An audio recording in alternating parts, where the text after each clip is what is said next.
Aphantasia today, another YouTube clip. Sometimes I kind of wonder what to talk about, and often I'll sit down and just think, yeah, that's it, that's what I need to talk about today.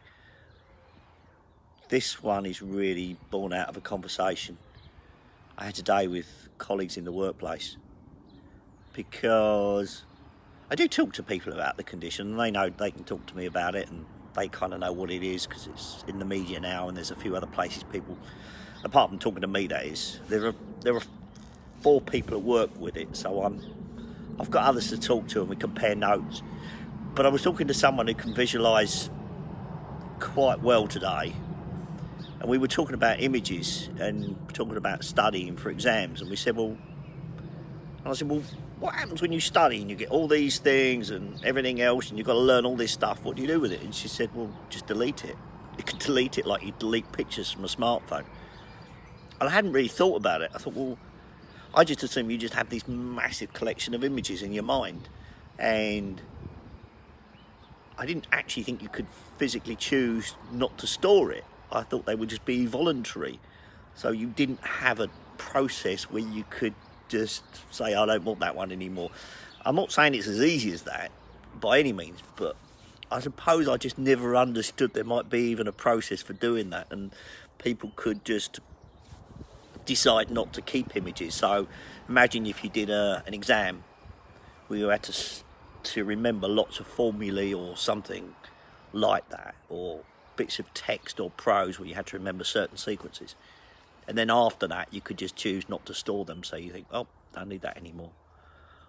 I just can't imagine even thinking how that works. And it does get to a question which someone mentioned to me the other day. I was talking to someone about the condition in relation to the conference. And there's something they said I really didn't think about until afterwards, which was, doesn't this mean you have to really learn things? And I guess they're right. Having aphantasia means you really have to learn it. If you've got a subject which is your job or your career or your hobby or anything like that, where you've got to learn practical knowledge, you can't, which is, for example, maths formula or something where it's really practically based, you have to learn it. You won't remember it. You might remember sequences. You might remember some things as fact when they become symptomatic memory and not episodic, for me especially. But you have to remember it.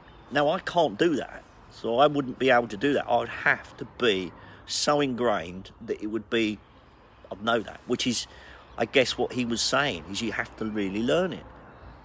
I hadn't really got to that conclusion before. I suppose I need to think about that a bit more, and maybe people can think about themselves and say what they think as well, because I hadn't really thought about that aspect of what would it mean for learning. It might be harder to learn, I think that's for sure. But once you've learned it, you do learn it. You're not someone that goes into exam thinking, yeah, I've just photographed all these quotes and stuff in my mind, I can get in the exam and write them all down, and that's fine, I can remember it and I'll pass the exam. I can't do that. I have to physically remember them in terms of, okay, what was it? I've got no reference point in my mind to go to. I just wanted to share that today because I find it quite intriguing to think about, and there are so many bits to this I haven't really thought about before. So anyway, that's today's thought. Thanks for watching this.